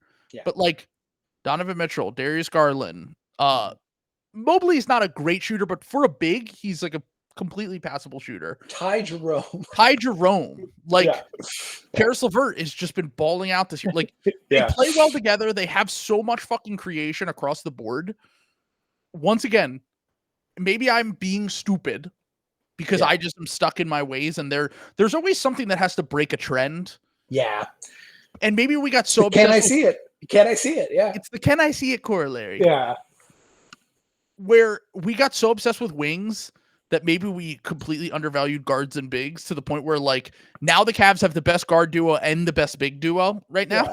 Yeah. And if you take both of those things together, maybe your wing play, especially when Mobley can kind of pass as a wing, maybe it doesn't matter quite as much as we thought, but I'm still banking on you need like legit wings in the playoffs. And I still think that like, once again, maybe Mobley is just a paradigm shifting player and it's just like, he's basically a wing, right? But their second best wing is like a guard. Max Strus, Karis LeVert, like they don't have any traditional wings, and it's kind of breaking my brain a little bit because we become so used to the wing dominance over the last handful of years that like the way that they're doing it, even the fucking Suns had Cam Johnson and Mikal Bridges when they made the finals. It's very strange. It's really weird. Who is their best wing? Max Strus? LeVert. I think it's LeVert this year. He's wing size, but like historically, it's the one who plays best with the other guys has been fucking Dean Wade. And he's but Dean Wade gets hurt all the time and he plays like 15 minutes a game. Yeah, but he also the plus minus stuff. Okay, he's playing 22 minutes a game, but he started 17 games, 26 games played all year. I think when the chips are down, I think they end up closing with Dean Wade in a lot of these games, like in the playoffs. At the 3? Yeah. We'll see. That's a pretty massive front court. Small back court, massive front court. Yeah. But yeah, we'll see. Darius Garland's been fucking hooping this year. Bill fucking cooked on that one. Yeah.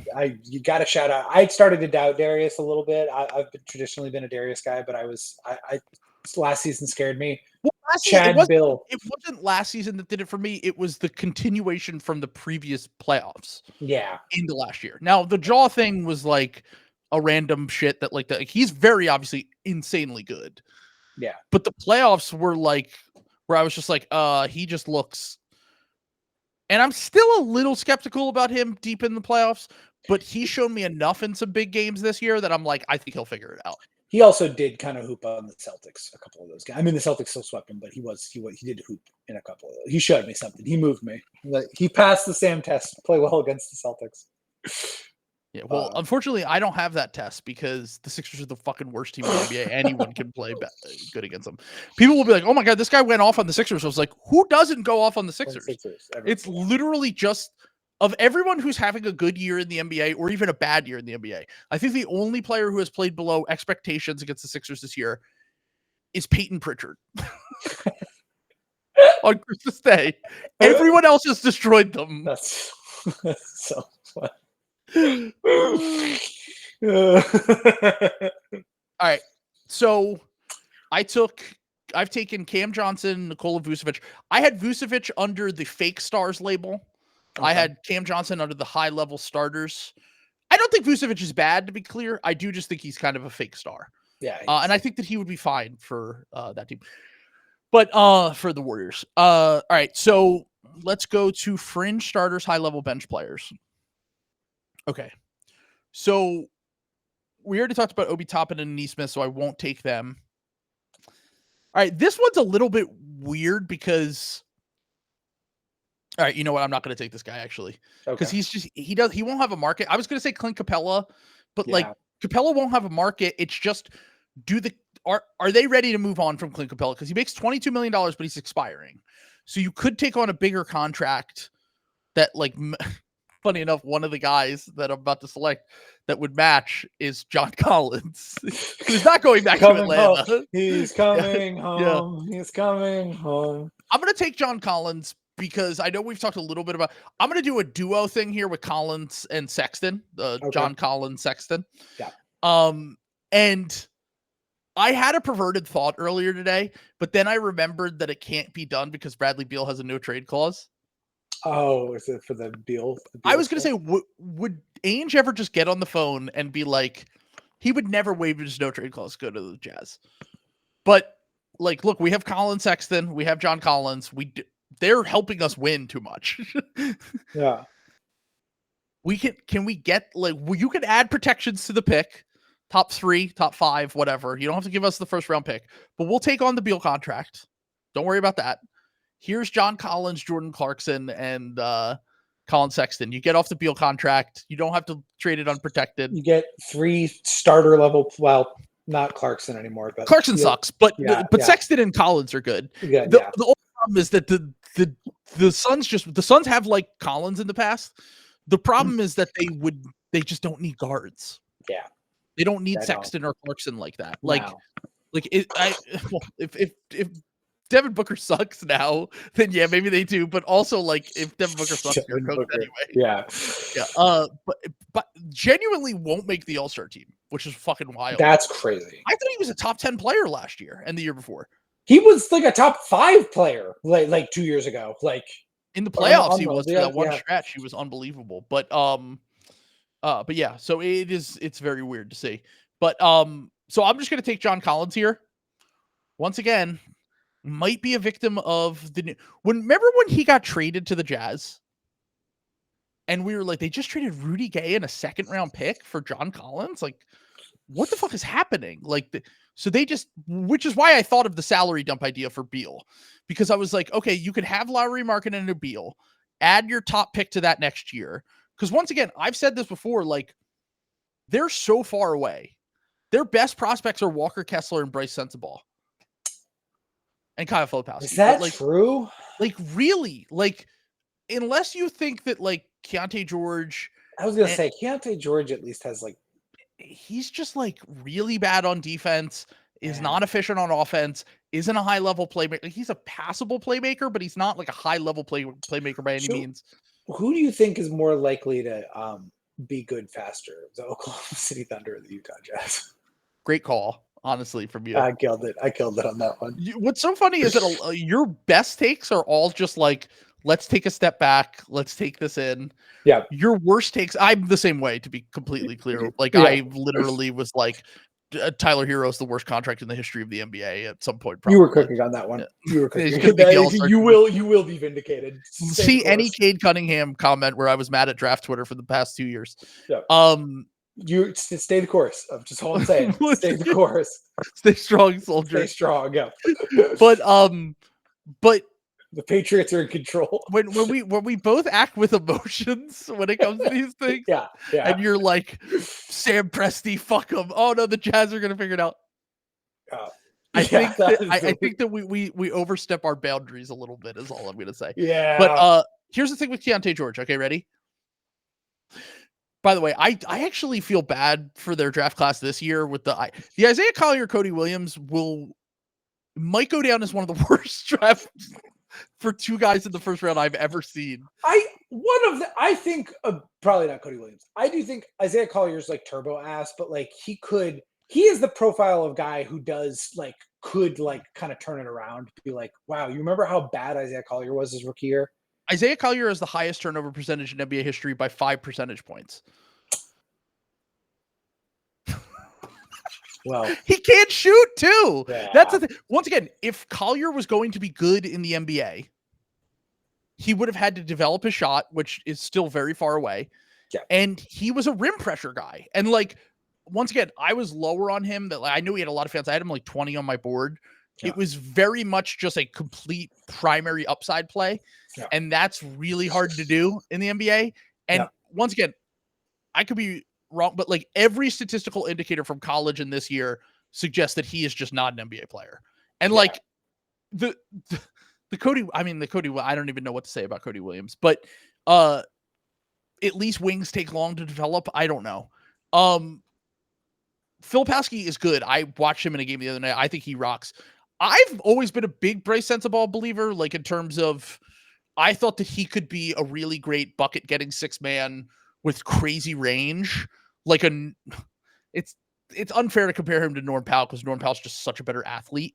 Yeah. But like the thing with Bryce is that I always thought that he could, when he was in college, he could really shoot the shit out of the ball.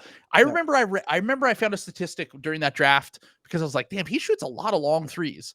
He shot like 47% on NBA threes in college. That's crazy. And he is balling out of his mind right now. Might just be a hot streak, but the thing with Bryce Sensabaugh is that he's just never been able to stay healthy. Yeah. And he already was not athletic. And I was worried. But so far this year, he's shooting 42% from three, and he's taking a decent amount of them. Like he per 36, he takes 8.6 threes per game, and he's making 42.7% of them. And he shoots 92% from the line. And for his career so far in the NBA, he's shooting 91% from the line. Like Bryce is a legit shooter. Now, defensively, he's a mess. Like he's never going to get to the point where he's a good defender. Offensively, though, I think he's pretty decent. Like, I think that he's very obviously an NBA player. He can handle the ball, not a great decision maker, but like, if you can shoot like that and you're like his size, with his just scoring ability in general. All right. So John Collins was my pick.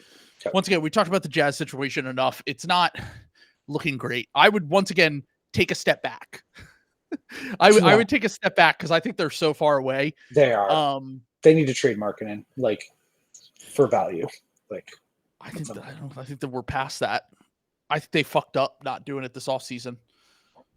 But we'll see. Maybe they just have enough NBA players that they could just add.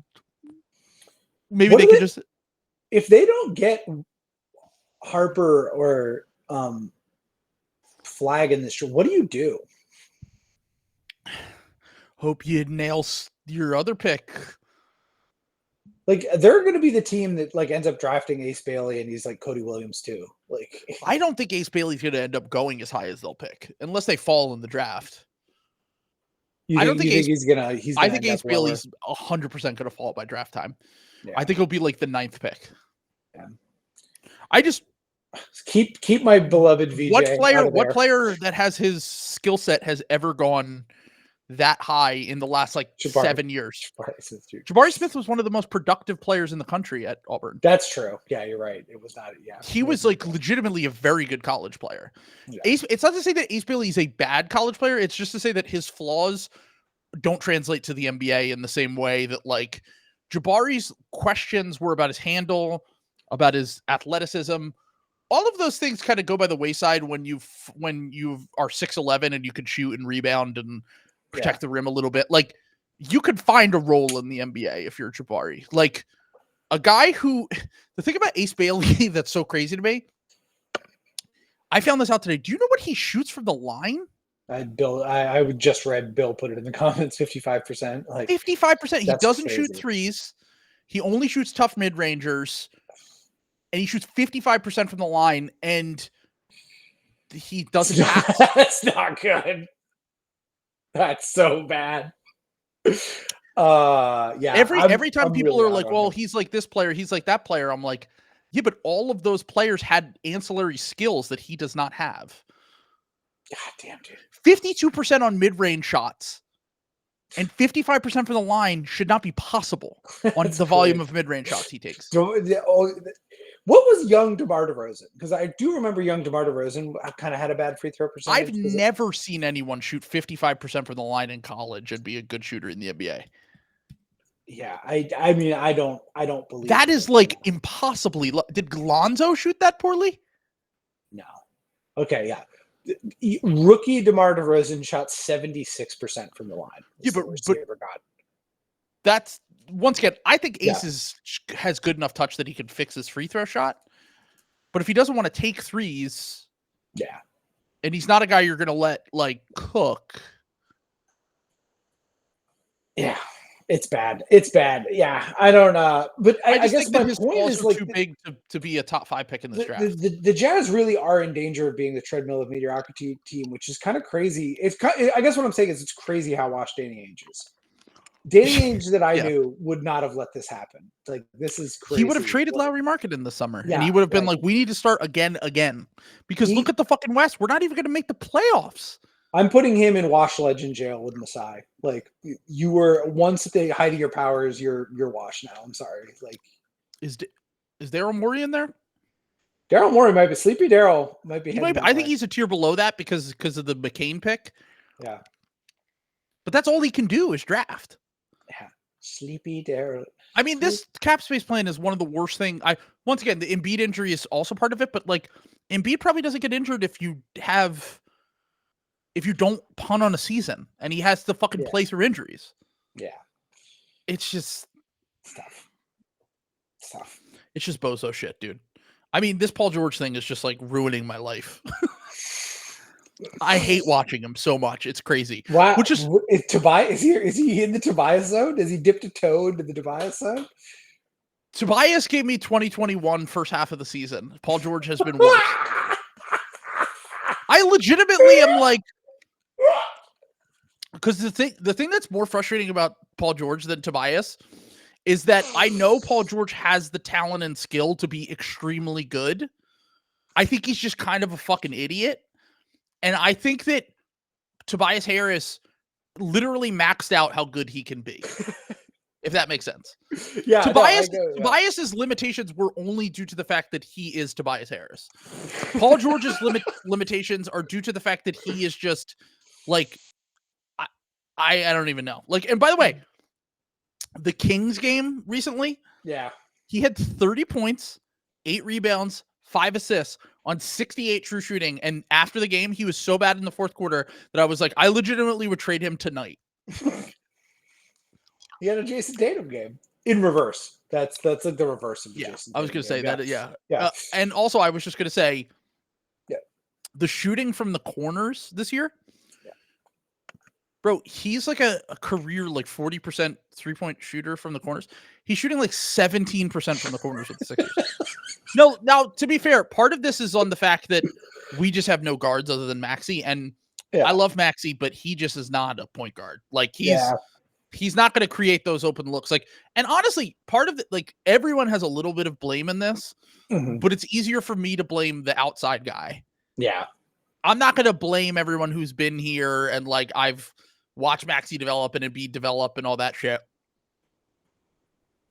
The Paul George thing is just like, it's like devastating to watch this guy play sometimes because I love Paul George when he was really good.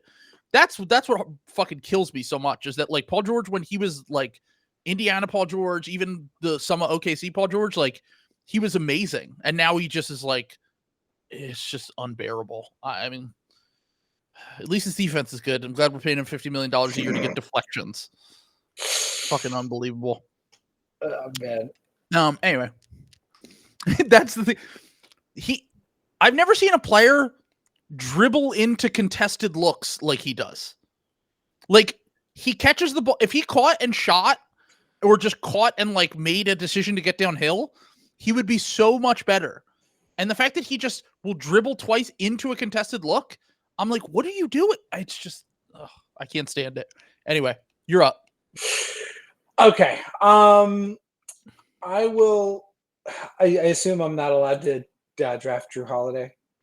I mean, if you can make a realistic case that he's actually going to be traded in the next month. I cannot make that realistic trade. No, this is kind of boring. I was gonna say Rui Hachimura just because I think the Lakers are gonna make one more trade. Kind of. I had him on my list. Yeah, that's kind of boring though. We just had Harrison on. Someone keeps commenting Jeremy Grant. They're not going to get off that contract. No. If you want odds on that Jeremy Grant trade, I'll if they were to trade Jeremy Grant, it would have been this past offseason. They missed the boat on that. He's in Portland for the rest of that contract. Yeah, he's not. That's done. That's totally over. Dennis Schroeder can't be traded in an aggregate, by the way. I learned that. He cannot. He could be traded by himself, but he cannot be aggregated. Who was saying that he was gonna? They were wrong. Mark Stein. Yeah. It's 2 months. It's not 2 months. Steiny Mo, one of the worst players. Okay. Well, let me see here because I'm going down my list. I'm just trying to find. All right. Let's go here. I'm going to go out on a limb.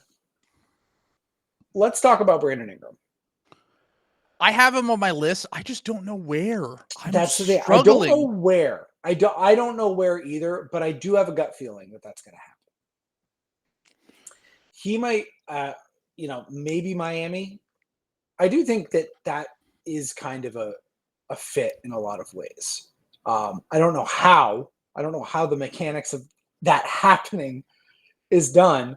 The problem with the Brandon Ingram trade is that the Pelicans will never spend money. And if that's the case, they're not taking on all these bloated contracts to get off Brandon Ingram. It has to be like what the Jazz wanted to do, where like they trade like John Collins for him or something. Well, how about this? Are they a third team in a Warriors Jimmy Butler trade? I don't think the Warriors are going to trade for Jimmy Butler. I will say Memphis might be the one team that could trade for him. They miss out on Jimmy Butler. Yeah. They do poo-poo platter. We've kind of talked about this a little bit before. Yeah, they could do the poo-poo platter. But that's only in the scenario where the Pelicans know Brandon Ingram is walking and they want to take that salary slot into next year. Yeah. And I think that's fair. Well, because here's the thing, Brandon Ingram's not going to – I don't think the Pelicans, honestly, I wouldn't be shocked if he didn't get traded, to be honest, because nobody's fucking paying him. The Nets, I don't think the Nets are paying him, and if the Nets aren't paying him, I don't think anybody else is. So you're kind of got him over a barrel, in terms of Is he going to go back to the Pelicans? He might. So I don't think there's urgency to trade them. However, I do think that there is enough teams out there, and I think the slop is so bad. I do think somebody gets over the line there. And I do think that it's basically a different version of the Jimmy Butler thing we talked about, where if the price is only, the only problem is the matching salary. But this is the thing. I think that they would be open to poo-poo platter style things, which is both Golden State and Memphis's things would be that poo-poo platter style, 3 $12 million contracts or something like that, and I think that's more manageable, to be honest, some of this other stuff that's going on. I'm betting against Brandon Ingram being traded at this point. You're probably right about that. Mind-wise, yes. I just have kind of a gut feeling. That's been quiet for a while. Mm-hmm. And normally when teams are turbo ass like this, they do make a trade. And I just don't think there's another trade out there for the Pelicans to make. I don't think they can move CJ McCollum. And if they can't move CJ McCollum. Okay, ready? Okay. Broke. Third team in a Jimmy Butler trade to the Warriors. Woke. Third team in a Nikola Vucevic trade to the Warriors. Okay. We've joked about the Bulls before. By the way, a few people have thrown out, I just want to get this out of the way. Yeah. A few people have thrown out, what if Kevin O'Connor said today and Tom Haberstraw were Bradley Beal to the Pistons? And then I'm Beal's not waiving his no trade clause to go to the Pistons. That's never happening. Ingram's another guy who's been linked to the Pistons. I don't think they should do anything except for just take on salary. Yeah. And get seconds and swaps and stuff. Well, especially because Ivy's hurt now. Like I know they're 500 again, but like they don't have enough good players. Like they're not gonna. Like they're good. They're the playing team. Like they're 100. Yeah. The fact that they're 500 is really a testament to how good Cade's been this year. But the fact that they are like the scenario they're in right now, I would not be taking on any long-term salary. Yes. I would not be taking on any guy that I have to pay a ton of money after this season. Yes. I would literally be like, let the good times roll. Let's make the play-in. And then let's figure shit out next year. Because I just think like losing Ivy and really like adding in another like guy who wants to cook, whether it's Ingram or Beal or whoever, I don't really see it fitting with what they want to do right now. And this year should just be about identifying like who fits around their core. And honestly, I was apparently wrong. A Pistons fan told me that like Ivy shooting over 40% from three on decent volume this year. He's been their main point of attack defender, and he's been pretty good at that. So maybe they view that as like their backcourt of the future, which makes it, if Ivy and Cade are their backcourt of the future, there's no way they're trading for Ingram or Beal. I just don't see, like, Ingram is a wing, but like he plays the two a lot. And like, I don't know. I just think that if you want to surround those two, you probably want more role player connector guys around those two, because they're going to be really a lot of your scoring, your playmaking juice. And then everything kind of revolves around that. And Ingram and Beal are just not guys that you can easily add to any team. That's the problem with that kind of guy. Yeah. Is that it's like, is why he's available for cheap. Right. You know? Exactly. It's like, it's not, you have to function the team around that player, and the player doesn't fit in well to the team, just, you know, kind of off the bat. I'm glad that the Kings have removed themselves from any Ingram trade rumors, because that was Monty McNair was absolutely overdosing on the Hooper pill when those rumors were coming out. I was absolutely floored that was a thing. But all right, I'll move on to another one. House. Okay. Are we sure? Are we sure that Portland wants to keep Anthony Simons?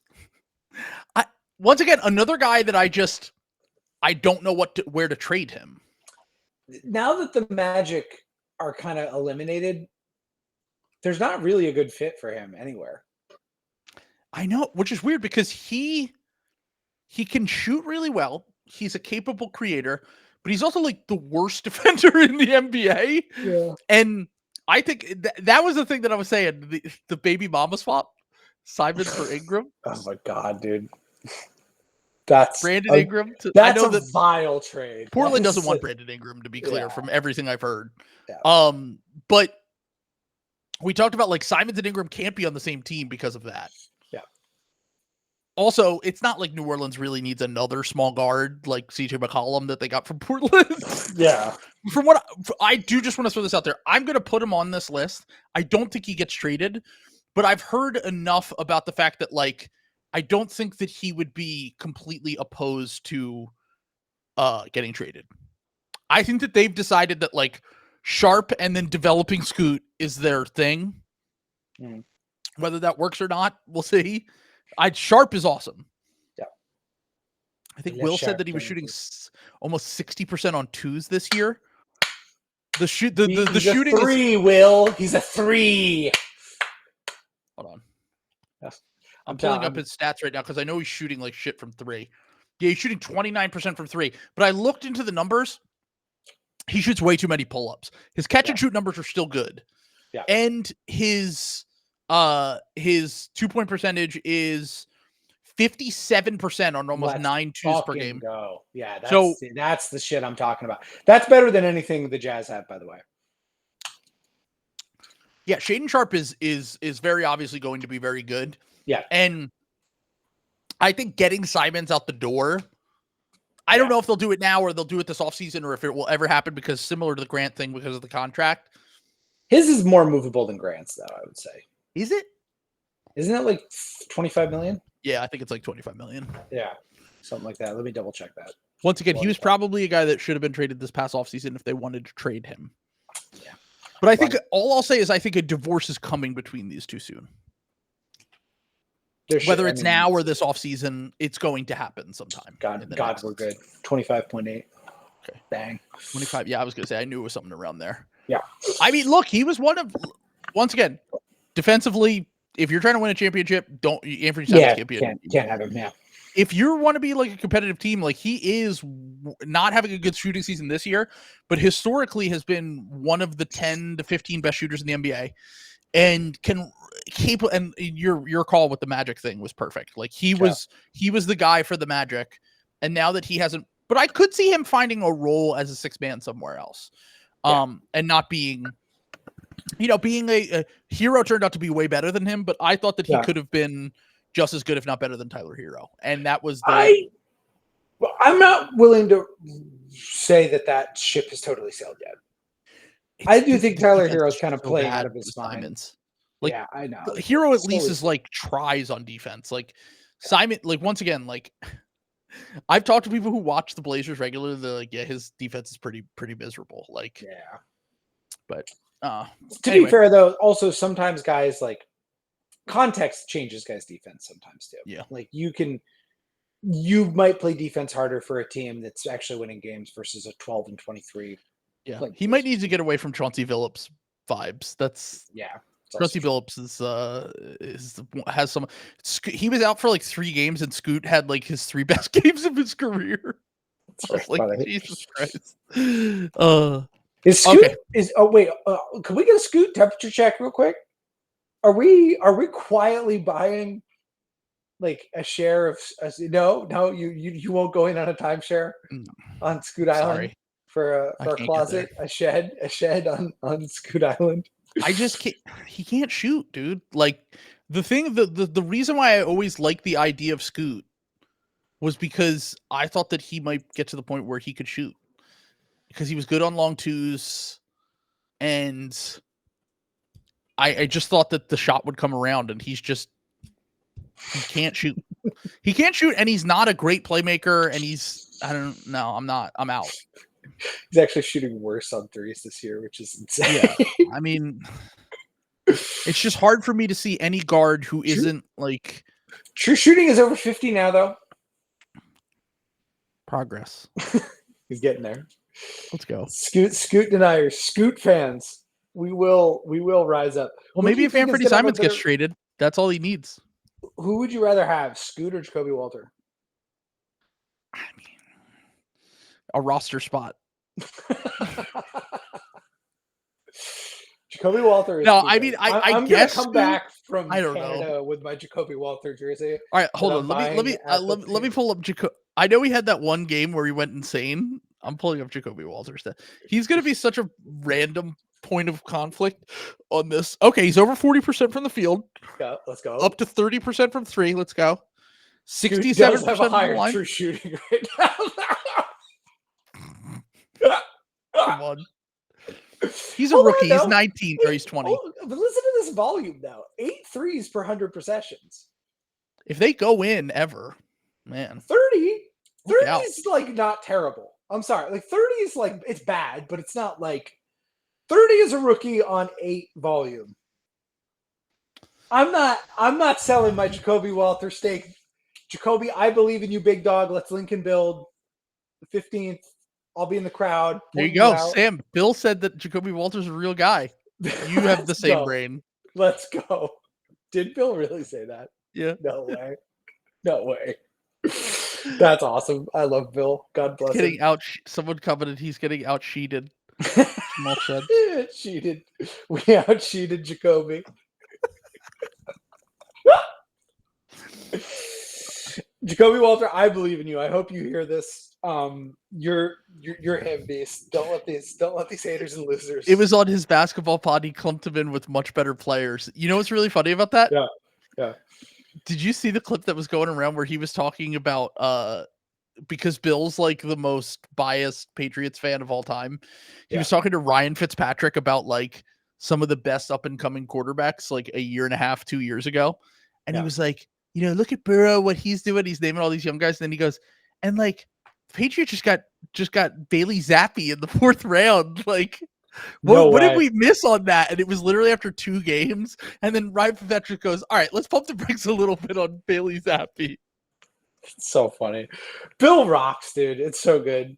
It's like Joe Milton. Joe Milton is going to be a bucket and a problem for the Joe Tennessee Milton Titans. is insane, dude. He is such a hooper. That was great. That was insane. I mean, He that made my like life 3 of the was best ruined. throws I've ever seen in one game. I like that was when I knew that I knew that we were entering like a 1,000-year Reich of the Patriots never making the playoffs again. Like this is karmic justice. Yeah, yes. the karmic justice like millennium of Patriots like failure starts now, because that was like some real, okay, you got the benefit of the devil magic. Mhm. Now like here's me coming to collect your curse and like murder your children. Sure. Like that like losing the number 1 pick that way felt like that. And it's going to be awesome when Travis Hunter is on the board and we take who's the bad one? I don't follow the third draft wide that receiver. much. Yeah, I literally know the quarterbacks and Hunter, and that's Hunter. Yeah. Even if we take Travis Hunter, he'll be terrible. He'll be out of the league in 3 years. Like the wide receivers. He's so good. Dude, I'm telling you, the Patriots wide receiver like curse is unreal. Have you seen like some of the graphics on it? Like of every like wide receiver they've taken? It's crazy. Neil, what was his name? What was the guy? Not Burden Neil. is the guy I was thinking of, who's like not as good as the top 2 guys. Who am I thinking of that was literally just horrible for the? Polk, Jalen Polk. Oh, I know Jalen Polk. N'Keal Harry. There you go. N'Keal Harry was terrible. There you go. Yeah. N'Keal Harry was who I was thinking of. Yeah. They have had a streak of some really bad wide receiver picks. It's been unreal, dude. And we're gonna do it again. Booty was balling though in that game. Booty was hooping. Yeah, Booty was hooping in that game with Joe Milton. He was feeling a vibe. Yeah, I still can't believe that happened. Fuck Sean McDermott for bringing Big Mitch out of the game, ruining my life. Big Mitch would have taken care of me, dude. Trubisky was locked in. He saw the eye of the tiger and had to go get coward Mike White to ruin my life. By the way, I saw Bill having a meltdown over the tanking thing. Yeah. I went back and I looked at the name of his podcast, the time that the Eagles tanked during Jalen Hurts' rookie year. Yeah. When they tanked because it was their pick would be the difference between the 11th pick and the 6th pick. They used the 6th pick to trade back. So they moved up to 6 because they tanked that game. The Giants missed the playoffs. Washington won that game. Okay. Mm-hmm. And the Eagles were out of the playoffs entirely. So they tanked that game. It was Doug Peterson's last game. They move back. They take Devontae Smith with that pick. Then they trade another one of the picks that they get. And they end up getting, if I remember correctly, I think they ended up turning that pick into Jalen Carter 2 years later. God. So they basically jump-started the entire team. Howie's him, dude. Dude, it was like Howie. It's Howie like one of those so ones him. where you look down the like chain of events that happened. You're like, wait, he traded back, and then he got a future first, and then he somehow turned that into Jalen Carter, and it's like amazing to look at how he built. But I went back and I looked at Bill's podcast from that day, and it was called Philly's Disgrace because they threw that game, and I was like, oh, not so disgraceful now that you want to lose and get the number 1 pick. That's such a boomer fucking. Yep. That's such a boomer title, dude. That's awesome. Dude, so funny. To be fair, it was if I were a fan of the Giants, I would be losing my mind. But also, they went 6-10 that year. Don't go 6-10. You don't deserve to make the playoffs if you go 6-10. You're on the defense. Patriots didn't make the playoffs one year when they went 11-5. The second Brady. I remember that. Yeah, they lost to the Dolphins in the last game of the regular season. I remember that. I was like 12. Yeah, it was, my life was ruined. I was like, and then they won the next 2 and then they Super won Bowls. every year. Yeah, they made like 12 Super Bowls after that. I was like, sure, like, well, that was a good run. One Super Bowl, but that's it. Like, this is. I mean, was already spoiled at that point. As someone who loves Jalen Hurts, it does break my heart to see Tanner McKee be Tom Brady and Hurts be Drew Bledsoe. But sometimes it happens. Tanner McKee, let's go. Tanner McKee, dude, 12th in EPA. Let's go in the NFL this year. Come on, let's go. I'm really excited for the games this week. So, did you see? Last thing before we go, did you see that? You have to make one more pick. By the way. Well, okay. When the Chargers, when the Chargers interviewed, why am I blanking on his name? John Harbaugh. Yeah. He claimed that he remembered when he was born. I'm telling you, if you want to be a good football coach, you have to be an insane person. You have to be insane. In some way, you have to be insane. Campbell, Harbaugh, Like Belichick is like the least insane of them, and he's like evil. Like, you know what I'm but saying? Like he's like like darkly evil. he's like a grind set guy. He's like, Yeah. we don't leave from the if you do anything wrong, like Malcolm Butler, you will be. I know you were the Super Bowl hero. You're not playing in the Super Bowl. Like Yeah. he is. He's his own brand of fascism. Yeah. Harbaugh is a weirdo. They're all like, if you want to Sirianni is the sicko. Like, he's kind of like very sporadic and just kind of all over the place. Even Andy Reid, like Andy Reid's like a low key, like a weird fucking dude. What is it? Is it the rest in peace to Tom Brady? I think it's Tom Brady where he says he entered the locker room and Andy Reid eating a football. Yeah, that's how I think about Andy Reid all the time. Like, yeah. My dad still to this day, I'll just text him like Andy Reid fat jokes that are on Twitter. And by the way, Andy Reid leans into the jokes. He's in commercials. Where he's like, can I get some of those French fried potatoes? Like, yeah, it's awesome. He turns into Sling Blade for some reason. But my dad will still to this day, it could be the hackish joke ever. And then he'll just text me back and be like, Andy does love his food. Classic dad operation. Classic. Dude. Absolutely. That's so good. But all right. So last one. You make one more pick and I'll make one more pick. We only got to 10, but that's kind of how it works here. I can't believe you took Kelly Olynyk. Dude, I'm running low here. I don't literally just pick a player. Yeah, I guess I'll just I guess I'm just gonna have to do that. Let's do it. Let's go off the board a little bit. Are we sure Fred VanVleet is on the Houston Rockets after the trade deadline? If they were still connected to Jimmy Butler, I would say no. But the fact that it doesn't seem like they want Jimmy and they have that massive contract that they can pick up the option and trade it this summer. Yeah. I think Fred doesn't get traded, but there's at least a sliver of a chance he does. Yeah. I think so. Like it was basically either him or Kuzma. I just don't think I had Kuzma on my list too. I just don't think they're going to be able to trade Kuzma. The Mavs missed their window too. I'm sorry, the Wizards missed their window to trade him. Yeah, they should have traded him last deadline. There's weirdly doing this exercise. There's really not a lot of guys. I feel very kind of hard. Yeah, this year. It's like kind of hard to find guys to trade. Yeah, it was much easier before this, but yes. But yeah, one of Kuzma or I thought you were going to say Marcus Smart. I don't want, because I know if I say that, he'll end up on the Miami Heat. Like I know that will happen. It's definitely possible. I mean, they have two. I had Marcus Smart to sign Santi Aldama written down. I'm just gonna say if Marcus Smart ends up on the Miami Heat, and God were to appear before me, and he said, "Sam, we can make one of these disappear."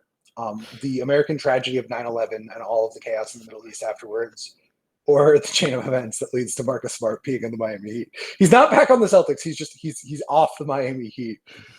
I'm just saying we have a meeting in my household. Me, myself in the mirror. I have a very long thought about that. I have a long think about where I'm going to pick. Here. Well, my question for you is, why don't you want the Miami Heat to get a tank artist on the team? Okay. All right. I don't like this. Marcus Smart with the HGH would be a god. He would be unreal good. Like, yeah, definitely. Yeah. No, I'm telling you, I don't want it to happen. All-star Marcus Smart if he ends up on the Miami Heat, and it's going to ruin my life. All right, I'll go with another Memphis Grizzly. Okay. I'm going to take one that seems a little bit more obvious. Okay, pretty quick. I'm going to take John Conchar. Oh, yeah, that's a good one. They're going to want to pay either Laravia or Santi this offseason. Conchar's kind of fallen out of the rotation when they're healthy. He's a guy that I actually would like for the Sixers, just because he's a guard who can rebound the shit out of the ball and defend. But he is making like $6 million a year. He's easily tradable for, but also doesn't serve much of a purpose for this deep Memphis team, unless they just have unsurvivable injuries, basically, which could happen. I don't know. But if Vince Williams comes back, and then you have all these other guys, like I don't think he's going to be in the rotation, and I think that he could provide on that contract. I think like you could basically trade two minimums for him and get him. Yeah. And I think that he could make sense for a few other teams. He's good enough, like he's good enough to He's be fine. worth it Like to some team. Yeah. I didn't really think much of it when he got. I don't have strong opinions on him, but he's just a logical guy that will be traded. And he was in my salary dump / rotation players tier. The other players I had in there were Jordan Clarkson, Grayson Allen, Kevin Herter, KJ Martin, who the Sixers only tradable salary, Matisse Thybulle, by the way, who has not played at all this year. If they could ever get anything back for him, once again, I think the Blazers might get stuck with him. Rob Williams, Kelly Olynyk, Duop Reith, PJ Tucker. Further up in my other tier, I had Bobby Portis. He did it again. He's not getting traded. I'm sorry. I don't think he's going to get traded either. They're locked in. The Bucks fans, you're locked in here. Yeah, you're locked in here with Bobby Portis. He's absolutely all he's going to do is keep winning you games and making you mad at him for some reason. Exactly. Yeah. And then I have Isaiah Joe, Rui Hashimura, Marcus Smart, like I said, Malcolm Brogdon, Clint Capella, Bruce Brown. We already mentioned all the other guys. And then the other two players that we didn't get around to that were a little bit higher on my list or three players were Zach LaVine, which I don't think he's going to get traded because of all the things we talked about. CJ McCollum, also same thing. Yeah. And then the last one that could get traded if Atlanta smartens up, Nick Claxton. I almost brought him up, but I don't think he could get traded. I don't think it's this deadline. I think that's a next year move. Yeah, well, he has 4 years on his deal, so yeah, I think that's a next year move. So I just don't think it's this deadline, but I think he will get traded at some point. So, all right. Last thing that I want to leave everyone with before we go. Associated Press breaking: the man who exploded the Tesla Cybertruck outside the Trump Hotel in Las Vegas used generative AI to help plan it. Police say. What is happening? He's feeling like Batman or Halo, and then went and got Cortana. I told that joke to two separate groups of people, and neither of them knew Connor O'Malley well enough to get it. And I was like, God. It's literally a Connor O'Malley. It's I feel like Batman or Halo. No, I feel, blow up the Tesla truck. fucking Batman or Halo. Oh, yeah. Telling me to play it. We're getting so stupid. It's like unbelievable. I'm gonna retweet the Matt Crispin tweet about this is the dumbest day in American history. A day which that was 8 years ago. It keeps being true, dude. It's insane.